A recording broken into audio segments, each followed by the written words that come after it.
Nagbabalik ang Bagong Pilipinas ngayon. Technical Vocational Education Training Courses at iba pang programa ng TESDA. Ating tatalakayin kasama si Ginoong John Bertis III, ang Deputy Director General ng TESDA. Sir John, magandang tanghali po. Magandang umaga po. Ay, tanghali pala, Nina and Eunice. Sir, diretso na po kami. Base po sa inyong datos, gaano po karami ngayon ang kumukuha ng Technical Vocational Education Training Courses or TVET in short, dyan po sa TESDA? Alam mo, magmula pa lang nung 2019, simula lang tayo 2019 up to half of this year, nasa mahigit 6,570,000 na ang nag-enroll sa TESDA. 97% yan ay nakagraduate and almost 87% yan ay na-assess and certified po. So napakarami po talaga ng mga tumatangkilik at kumukuha po ng mga programa ng TESDA dahil nga po ito ay nakakarating even to the far-flung barangays natin sa buong bansa.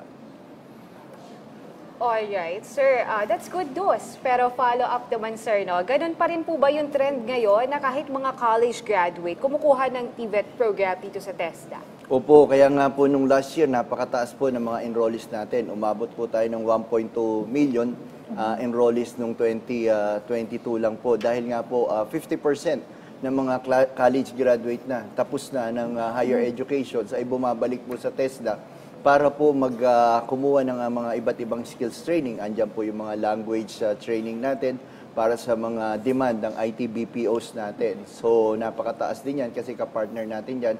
And of course yung mga college graduate natin na nagnanais magtrabaho sa ibang bansa or abroad, kasi 90% ng ating mga overseas Filipino workers ay dumadaan talaga sa TESDA. Mas hinahanap kasi ang national certification na ini-issue ng TESDA kumpara doon sa mga diploma certificates nila. Lalong-lalo na kung sila ay magtatrabaho under the skilled worker sectors. Hospitality, constructions, healthcare, at iba pa po. So ito po yung mga hinahanap natin. So mataas din ang mga bilang natin mga college graduate because of pre-skilling, upskilling, and retooling. Hindi lang sa pagtrabaho sa ibang bansa, dito na rin sa demand din po ng trabaho ng industry dito sa ating bansa.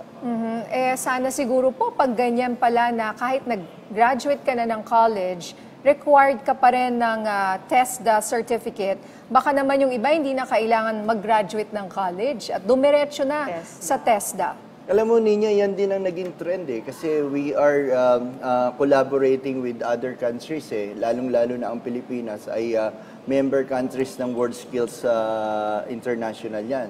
So that is 150 plus countries na nag-share ng mga best practices, yung mga new technologies in terms of skills and training development. So tulad ng Singapore, Korea, and some European countries that we have attended or collaborated with our Secretary Suharto Mangundadato na nagpo-focus ngayon sila sa skills and training development as early as 7 years old and above. So dito na nagpo-focus tulad ng Japan po. Ini-expose na nila yung mga kabataan nila in skills training tulad po ng mga mechatronics, robotics, AI, artificial intelligence na ito na rin po yung ina-adapt ng TESDA ngayon. Base na rin to sa priority agenda ng aming secretary. So baka pwede nyo bigyan ng advice yung mga mag-aaral ngayon, yung pwede pa para makakatipid rin yung kanilang pamilya, no sir, na hindi na nila kailangang mag-graduate ng kolehiyo, kung pwede namang dumiretso sa TESDA at makakahanap sila ng magandang trabaho. Siyempre, naging parang tradisyon na rin ng Filipino families na pagka ang anak nila mayroong diploma sa pader ng higher degree, iba yung dating. Pero mas kinakailangan po kasi, especially right after the pandemic, food security, construction, infrastructure, IT BPM, yung mga tinatawag nating ICT technology, lahat po yan cover na ng mga training regulations and courses ng TESDA. So kaya nga po, napakaganda dahil sa K-12 natin, meron tayong tinatawag na two pathway. Sa diploma courses ng TESDA na ini-introduce natin ngayon or ini-implement, this is the diploma courses na two pathway po to Yung isa po ay gearing towards to higher educations because of our partnership with the CHED on the Philippine Credit Transfer, yung prior learning niya, yung mga nakuha nilang units sa TESDA ay makikredit na rin po sa higher education. For example, yung mechanical engineering technology namin, pwede nilang ituloy as a mechanical engineering.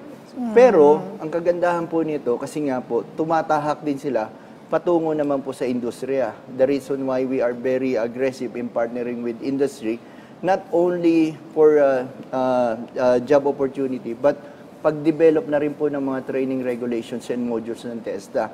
So, dalawa po yung pagka-graduate nila ng diploma sa amin, either ituloy nila sa higher educations or to find a job in the industry. Kasi minimum of 12 national certifications pag nakatapos po sila ng diploma courses. Not only that, pati rin po yung ating mga short courses na kapartner po talaga ng TESDA ang different sectors, industry, private, as well as the national government po. Okay, yung mga kumukuha po nitong TVET courses, sumasa ilalim po ba sila sa assessment after graduation? Ano po ang proseso nito? Opo, basta po ang kanilang kursong natanggap is under the training regulation natin, mandatory po talaga ang assessment yan, tsaka certification.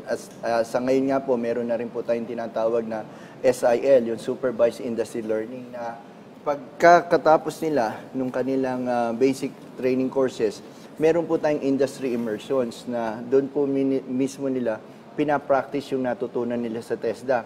So, part of the assessment na rin, kasama natin ang industry. For example, Philippine Welding Industry, Philippine Construction Industry, sila po yung mga kapartner natin, mga industry expert natin, na bumubuo, nagde-develop, at sinarin po yung katulong natin pag-assess po ng ating mga graduates. So, ang taas nga po ng ating employment rate ng ating mga graduate. Ibig sabihin, 8 out of 10 graduates ng TESDA ay nakakuha po ng trabaho. That's good news, sir, no? And eto, meron lang tayong follow-up question with that. Ano po ba yung, libre ba yung pagkuha ng mga certificates sa TESDA, saka po yung mga national certifications? Opo, basta po ang ating estudyante ay sumailalim sa aming 6th scholarship program. Nandiyan po yung Training for Work Scholarship Program natin. Ito po yung mga high school graduate natin and industry-based. Meron po tayong tinatawag na STEP, yung Special Training for Employment Program. Para naman po ito sa mga mga kababayan natin na nasa laylayan ng lipunan, yung mga poorest of the poor, community-based. Of course, nandyan din yung PAPSI natin at pati na rin po yung mga RCEP natin sa agriculture at yung UACTEA, which is the diploma course po ng TESDA. So, pag ito po ay kanilang na-avail, ay kasama pong libre ang assessment and certification po niyan. Sir, meron po bang kakulangan ngayon sa mga qualified na TESDA assessors? Actually, sa ngayon po, yes. Dahil nga po tumaas din ang bilang, lalong-lalo na po nung pagkatapos ng pandemya, marami po talaga nag-enroll at nag-avail ng mga programa ng TESDA. Kasi nga po, mas mabilis silang nakakahanap ng trabaho. For example, for hospitality industry, mas kailangan ngayon kasi nagbukas na ating turismo, local at saka yung mga foreign tourists natin. So tumaas po yan. So yung mga assessor natin ay may nagkaroon po ng kakulangan. Kaya nga po, isa po sa mga priority 10-point agenda ni Secretary Teng Mangundadato is yung i-review lahat po ng aming mga curriculum nationwide. Kaya nga po just recently nagkaroon po kami ng tinatawag na TVET Situationnaire. Meron kasi kaming 183 TESDA Technical Institute nationwide. So, ang direktiba po ng aming secretary ay ito ay gawing Center of Excellence. So, i-devolve na po sa local government unit yung mga low-level NC namin tulad ng mga community-based training. So, magpo-focus na po ngayon ang TESDA, ang aming mga TESDA Technical Institute on developing more assessor and trainers. May mga multiplier agenda na rin po kami in partnership with the industry. So mas makakatulong po ito dahil napapag-usapan na rin po yun sa K-12 na mga graduate na mga tech box strands ng DepEd po na paano pong ma-assess yung mga graduate ng K-12 natin. So kulang talaga, lalo-lalo na po kami po yung pinakamaliit na budget sa trifocal education system ng ating bansa. So kinakailangan natin ng pondo in order to accommodate that big numbers both ng TESDA and DepEd ay ang direktiba po ng aming Secretary Teng Mangundadato dyan is gawing Center of Excellence. Lahat po ng mga TESDA Technical Institute nationwide. Alright, sir. With that, marami na nag-e-enroll sa TESDA ngayon. May update po ba tayo sa TESDA sa mga curriculum po nito? Lalo na yung mga soft skills, sir. Yung mga pagsasanay sa kanila tulad nung handling, saka yung communication skills po with the employees. Actually, napaka-importante talaga ng soft skills eh. Pero sa ILO definition, pinalitan nila siya eh. Hindi na siya soft skill eh. Kasi paano maging soft ang skills, di ba? No, just kidding. Ang sa akin lang ay ginawa nating skills for the prosperity or skills for future ang tinatawag natin. So mas dinidevelop natin yung pagiging character development muna. Part na rin po ng TESDA yan sa ating common competency. So ito na rin po yung ating mga dinidevelop po sa TESDA. Kasama na po yan. At napakarami po ngayon na mga training regulations na lalabas po na tulad ng mga cyber securities at even yung sa mga ano natin yung mga ICT courses natin which doon na po tayo nagpo-focus talaga. Yes, speaking of ICT courses, ano-ano po yung mga programa ng TESDA para po sa digital literacy? Opo. Diyan po tayo nakapokus ngayon. Meron tayong mga tinatawag ng Wi-Fi 101, tapos partner tayo ng Microsoft and all other big software companies. And of course, partners with the IT BPO industry din. Dito po tayo nagpo-focus ngayon, cybersecurity, creative web, at yung mga robotics at saka yung mga industrial automations natin. Actually, mga linalaban nga natin sa ibang bansa is yung mga bata talaga which we were able to bag some awards also. So dito tayo nakapokus kasi gearing towards to the fourth industrial revolution. So, ang pinag-uusapan nga po sa ibang bansa ngayon is fifth industrial revolution. Pero tayo, we are preparing for we are actually conducting now or implementing sa TESDA yung mga fourth industrial revolution courses po natin. Like what? Tulad po nung nasabi ko, robotics, yung mga programmings, AI, cyber securities at mga web development natin, tapos yung mga computer servicing natin, pati na rin po yung mga customer service training program para po maservisyohan natin yung napakalaking demand naman po ng IT BPO sa ating bansa. That's very good, sir, yung cybersecurity, especially ang daming mga nalaloko ngayon online. Opo. Sumali ka rin ba dun sa uso ngayon? Yung Yung AI high school ba, yung challenge. 90s challenge. Opo. Meron rin pala yung kukunin pala lahat ng data mo doon. Information. Kaya medyo nakakatakot din. Nakakatuwa, pero kailangan mag-isip ka bago mo gawin. Ito na rin po, we are in partnership with different national government agency rin po, collaborations with DICT, PNP, and all other national government para po ma-develop din po ng TESDA kung ano po yung talagang pangangailangan ng industry under the area-based demand-driven TIBET program.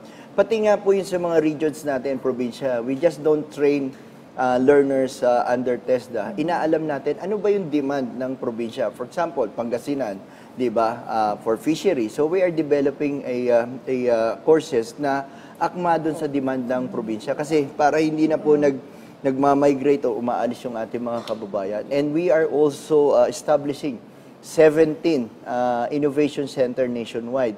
Ito po yung mga aggressive approach and priority agenda ng aming secretary na dapat po ma-develop into yung mga highly skilled and technical skills training and development ang ating mga kababayan. Kahit po siya nasa far-flung barangays, maabot po. Kasi nga po, one of our top agenda or priority is yung TESDA sa barangay. That will all service the 44,000 barangays nationwide. Sana nga po ma-access din ng TESDA, yung tinatawag nating SEF Fund, which is the Special Education Fund. Nang sa ganun po ay magkaroon po ng sapat na pondo para po mabigyan ng mga pagsasanay at bagong kaalaman yung mga kababayan natin kahit sa mumpung parte ng bansa. That's very good, sir, no? Kasi, I mean, pati yung sa barangay level, maiiwasan na din pati yung mga ma-recruit sila ng mga Opo. kakaliwang grupo, lalo na kapag may mga jobs available yung TESDA. Opo, kasi nga po, di ba, kaya naman sila nagre-resulta sa mga ganyan at naiinganyo dahil nga, as long as there's no food on the table, di ba, maghahanap po sila ng ibang pagkukuhanan. So, doon po ang focus ng TESDA. Kaya kasama po tayo sa Bagong Pilipinas Caravan, ganoon na rin po sa Love for All program, ng ating First Lady, Attorney Lisa Marcos, na mismo po mga programa ng TESDA, dinadala na po natin sa bawat sangmang lugar ng bansa. And not only that, we are also sending teams to other countries. Yung mga kababayan nating OFW, hindi na nila kailangang umuwi pa. So may mga assessor na rin po tayong pumupunta doon, and partnership with in establishing TESDA training centers like sa Dubai, meron na po tayo dyan, Hong Kong, Singapore, and now po we have several talk with Saudi Arabia and all others. And with that, sir, ang tanong na lang, kailan po sisimulan yan, yung mga community-based learning sa barangay? Kasi we're in coordination with PNP, AFP, no? Kailan po magsa-start to, sir? Actually, nagsimula na siya. Noong 2020 po, yung partnership natin with the Philippine National Police, just last October 2, Secretary Mangun Dadato signed the renewal of partnership with PNP. Kasi maganda po to, tinetrain po natin yung mga men in uniform natin para naman sila po yung nagte-train sa ating mga powerful barangays, yung mga IPs natin, mga lugar ng mga former rebels natin. Nang sa ganun, mapaabot natin na magkaroon sila ng mga bagong kakayahan, bagong kaalaman tungo sa kabuhayan po. Kasi it's not only, we are also giving extensive trainings on agriculture, which is the priority of our President. So pinaparating po din natin yan kahit po sa mga malalayong lugar. Tulad ng mga organic farming natin, using yung mga concoctions natin, using organic, they don't have to use a chemical fertilizer. Kung ano po yung available na pananim nila at kung ano po yung mga halaman na nandiyan sa paligid nila, na we develop a course under po dun sa agriculture program natin na makapag-develop sila ng mga fertilizer nila using organic ingredients po. Napakaganda po ng inyong balita na yung desire ng TESDA na maging community-based para hindi na umalis rin at mahirapan ang ating mga kababayan, lalo na yung narinig ko yung TESDA sa barangay. Maganda din po yan. So siguro po mensahe nyo lang po sa ating mga kababayan bago po tayo magpaalam, no? At sa mga gusto mag-enroll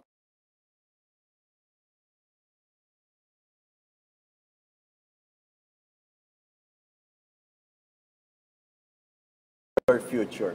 Pero nandiyan po ang TESDA para po palawakin at tulungan kayo na ma-enhance pa at mabigyan po kayo ng mga bagong kasanayan, bagong kaalaman tungo sa kabuhayan.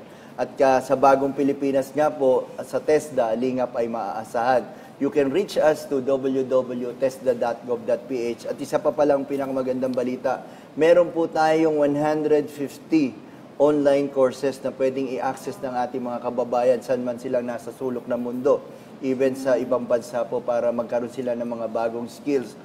Nasa 4 million plus po ang ating enrollees dyan, tsaka mga completers po. So napaka-effective po ng TESDA online natin because you can able to access training kahit sa mga laptop natin or ating mga gadgets. At isa pa, wala pong pinipiling edad ang TESDA. As young as 15 years old, may mga programa po tayo then all the way to 100 years old. Hanggat kaya po natin na magkaroon ng bagong kaalaman, nandyan din po ang TESDA. Talaga yan, sir. Sa bagay, yung oldest living weaver natin, 100 years old na, si Nana Magdalena Gamayo, mula po dyan sa Pinili, Ilocos Norte. 100 at nagwi-weave pa rin. Nakita ko mismo. Wow. Siya talaga yung nagwi-weave. Okay. So, may pag-asa pa po kahit anong edad. No? And we are partnering with different Yes. national government. I hope we can partner, of course, with part of our creative arts courses, yung weaving po. And PPA is Yes, one sir. of our priority for logistic po. Isa rin po sa mga priority ng TESDA, yung mga courses under the logistic and cargo handling po. Okay, atin pong nakapanayam ang Deputy Director General ng TESDA, Sir John Bertis III. Maraming salamat po.